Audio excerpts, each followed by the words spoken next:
लढायचं असा संदेश शरद पवारांनी दिलाय।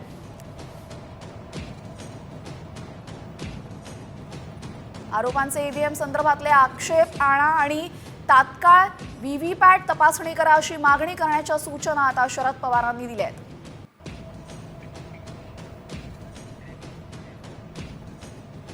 तर शरद पवारांचा उमेदवारांना काय संदेश आहे आपण बघतोय आता। मागे हटायचं नाही, लढायचं।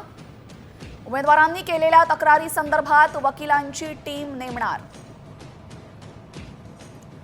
राज्य पातळीवर एक आणि केंद्रीय पातळीवर अशी वकिलांची टीम असेल। आरोप करण्यापेक्षा ईव्हीएम बाबतचे आक्षेप समोर आणा असे आदेश त्यांनी दिलेत आणि निवडणुकीमध्ये ज्या चुकीच्या बाबी घडल्या ते सर्व पुरावे गोळा करा असा संदेश त्यांनी दिलाय। तात्काळ व्हीव्हीपॅट तपासणी करावी असंही ते म्हणाले। राज्य पातळीवरील लढाईप्रमाणे इंडिया आघाडी देखील लढा देणार असल्याचं ते म्हणतात। गोष्टी परत एकदा जर स्थानिक स्वराज्य संस्थेमध्ये घडणार असतील तर मग लढायचं कशाला?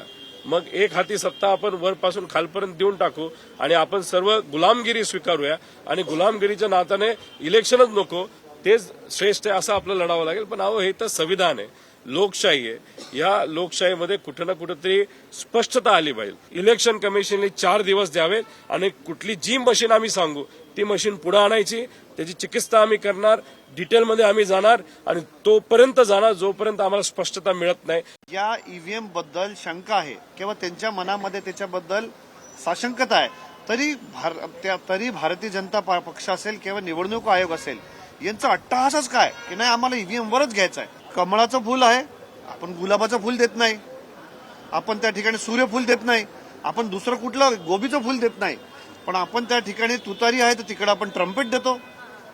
अशा पद्धतीने तुम्ही त्या ठिकाणी वर्तन करता।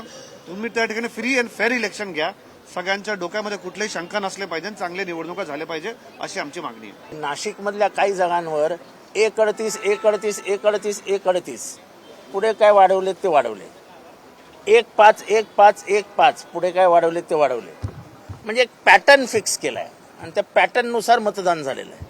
आणि म्हणजे ज्यांचे बाले किल्ले समजले जातात त्या बाले किल्ल्यातच मतदानात फेरफार झालेली आहे। आणि मी हे आज बोलत नाहीये, मी आज साहेबांसमोर सुद्धा सांगितलं की मी 2014च्या नंतर लगेच सांगितलं होतं आपल्याला ईव्हीएम विरुद्ध लढावं लागेल। मी जिंकलोय तरी मी सांगतोय की ईव्हीएम हा आपल्याला रशियाकडे घेऊन जाईल। जसं पुतीननी, हे मी अगदी शुद्धीवर असताना बोलतोय, जसं पुतीननी आपल्या विरोधकांना निवडणुकीद्वारेच संपून टाकलं तसं भारतात होणार, भारताचा रशिया होणार।